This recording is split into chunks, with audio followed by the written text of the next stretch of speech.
ये चार बातें बहुत जल्दी मन को प्रभु में लगा देंगी। अगर आप पकड़ पावे, ना पकड़ पावे तो भोगे। फिर आपका मन आपको जलाएगा, फिर आप रोएंगे, चिल्लाएंगे, भागेंगे। कहां भाग के जाओगे?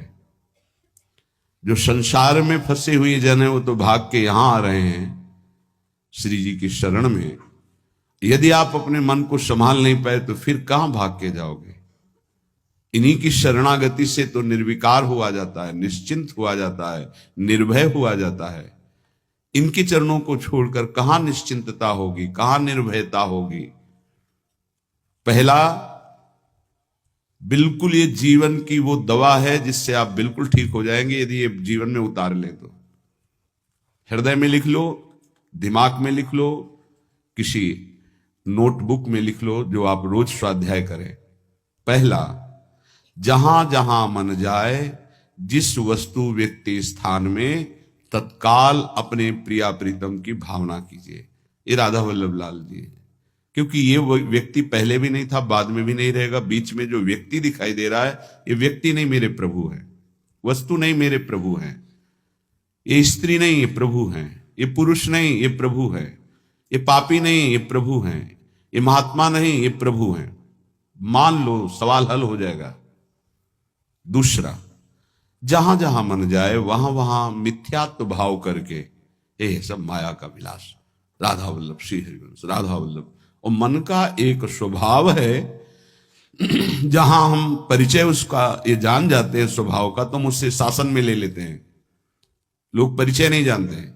जो ही आप जानेंगे ये भागाते हुए आ जाएगा। इसको सेकंड में भी कम समय में अधीन किया जा सकता है, और पूरा जन्म लग जाएगा फिर भी अधीन नहीं कर पाओगे। बात को समझिए। ये एक सेकंड में विश्व ब्रह्मांड में कहीं भी यदि इसका परिचय है वो तत्काल पहुंच जाएगा। वायु भी इसके समान वेगवान नहीं है मन। अगर अमेरिका गए हैं, आपने वो दृश्य देखा है, कोई एरिया, महल, घर, जो भी, एक सेकंड के कम हिस्से में वो पहुंच जाएगा। ऐसे मन को प्रभु में लगाने के लिए जहां मन जाए, और जाना कि गया, इतना सावधान साधक होना। गया वो तत्काल आ जाएगा, उसको बुलाना नहीं पड़ेगा, वो तत्काल लग जाएगा। राधा वल्लभ श्री हरिवंश, राधा वल्लभ श्री हरिवंश, राधा वल्लभ। हो सकता है 5 बार न कह पाओ, फिर भाग जाए, फिर उसे लाना है। इसे कहते हैं अभ्यास योग। अभ्यास योग युक्तेन चेतसा नान्यगामिना। एक दिन ऐसा आएगा नान्यगामिना, ये जाएगा ही नहीं, ये नहीं जाएगा। फिर दिव्य शाश्वत परम पुरुष की प्राप्ति इसी से हो जाएगी। तीसरा, हमारे मन में जो सही स्फुरणाएं हो रहे हैं उसका सपोर्ट जरूरी है। विरोध से ही मन केवल काबू में नहीं होता है, सपोर्ट जरूरी है। अब सपोर्ट शब्द से कितना मन प्रसन्न हो रहा है, हर्षित हो रहा है, उस बात का सपोर्ट जो गुरुवाणी, शास्त्र, संत जनों की वाणी, उसके अनुकूल वो बोल रहा है। चलो आज हम तुम्हारी बात पूर्ण कर देते हैं। वो कहता है मुझे आज मीठा खाने की बहुत इच्छा है। ठीक है, हम श्री जी को भोग पधराते हैं, नाम कीर्तन करते हैं, आचमन कराते हैं, फिर उसको पा लेते हैं। बिल्कुल वो आपको भजन में विरोधी भाव नहीं पैदा करेगा। कहीं कहीं मन को सपोर्ट करना है, वो कहीं कहीं शास्त्र सम्मत गुरु आज्ञा के अंतर्गत सपोर्ट जरूरी है, जरूरी है। बिल्कुल विश्वास मानिए, ये 4 बातें जो बता रहे हैं ये जीवन की धरोहर है जो आपको दे रहे हैं। चौथी बात, जो शास्त्र विरुद्ध दोष वाली सलाह दे रहा है, बिल्कुल नहीं, बिल्कुल नहीं, बिल्कुल नहीं। जैसे वो जरूरी है, जरूरी है सपोर्ट, ऐसे बिल्कुल सपोर्ट नहीं, बिल्कुल सपोर्ट नहीं, बिल्कुल नहीं। अब वो आपको जलाएगा। जैसे सपोर्ट शब्द से हर्षित हो गया, ऐसे बिल्कुल नहीं शब्द से वो शोकित हो जाएगा। अब आपको उदास कर देगा। जब उदास वो होगा तो आप उदास हो जाएंगे, कहीं मन नहीं लगेगा। आपको लगता है अब तो जीवन बेकार हो गया, तो मन लगना ही जीवन है क्या? अरे अभी आप समझे नहीं। सोहम तवैव आश्रितः, मैं प्रियालाल के आश्रित हूं। तो तन वांग मनोभिर, अगर ये नहीं लग पा रहे हैं तो मैं स्वयं प्रियालाल के आश्रित हूं। ये मुझे कैसे भ्रष्ट कर सकता है? तनु वांग मनोभिर, शरीर वाणी और मन, ये हम समर्पित कर रहे हैं। तो शरीर, वाणी, मन, ये तीनों धोखा दे रहे हैं। शरीर बीमार हो गया है, जबान खराब हो गई है, मन गलत चिंतन करा रहा है, तो हमारा बाल बांका भी नहीं कर सकता, क्योंकि सोहम तवैवाश्रिता, मैं स्वयं प्रियाजू की शरण में हूं। उपासक ये 4 बातें नोट कर ले, बहुत ये जीवन के लिए अत्यंत लाभदायक है। जब आपका मन आपको परास्त कर रहा है, जला रहा है, वो जलन सिर्फ मन को प्राप्त हो रही, आपको नहीं। आप बिल्कुल दूर हैं, आप दृष्टा हैं, आप साक्षी हैं उसके, आप स्वामी हैं उसके। यदि आप स्वीकृति नहीं देंगे तो आपसे पापाचरण नहीं करा पाएगा। आपको डरना नहीं कि अब मन में काम आ गया, क्रोध आ गया, अब तो मेरी दुर्गति हो जाएगी, बिल्कुल नहीं।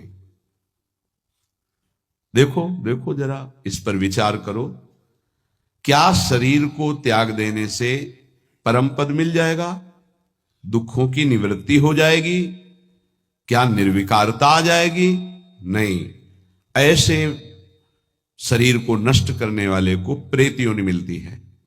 प्रेत योनि महाभयानक कष्टदायी, जिसमें वो दरिया के समीप रहते हुए बूंद पानी नहीं पी सकता, केवल वायु भक्षण करके वो जलता रहता है।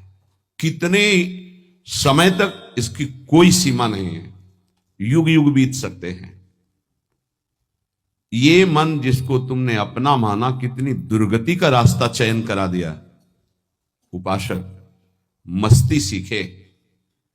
अरे चाहे गृहस्थ हो या विरक्त हो, भगवद आश्रित मस्त रहना सीखो। सदा रहो अलमस्त, नाम की धुन में हो जा मत वाला। निरंतर नाम, क्या फर्क पड़ता है मन सही है या गलत, क्या फर्क पड़ता है? क्यों? क्योंकि मैं स्वयं प्रभु के आश्रित हूं, मैं सच्चिदानंद का सच्चिदानंद अंश हूं। ना मैं कभी दूषित था, ना दूषित हूं, ना दूषित रहूंगा, और ना सृष्टि में किसी की सामर्थ्य है कि मुझे दूषित कर सके। इंद्रियां दूषित हो सकती हैं, मन दूषित हो सकता है, क्रिया दूषित हो सकती है। अब हम प्रभु के बल से इन इंद्रिय, मन और शरीर के दोषों का नाश करूंगा, ना कि इनके अनुसार चलूंगा। ये उपासक का स्वरूप है। व्यथा इंद्रिय प्रमथन स्वभाव वाली, मनुष्य प्रमथन स्वभाव वाला, इनके मथित होने पर, मनमथ नाम है काम का, वो इनमें बैठ करके ऐसा प्रमथन करता है, ऐसी व्यथा उत्पन्न करता है कि साधक का तदात्म भाव होने के कारण वो असहनीय हो जाता है और वो गलत संकल्प और चेष्टा में उतर जाता है। इसी को सह गया सो महापुरुष। यम ही न व्यथयन्ते ते पुरुषम पुरुषर्षभ। हे पुरुषों में श्रेष्ठ अर्जुन, अर्थात वो पुरुषों में श्रेष्ठ पुरुष है जो प्राप्त व्यथा को सह जाता है। इंद्रिय मन के द्वारा विकारात्मक पीड़ा को बिना किसी से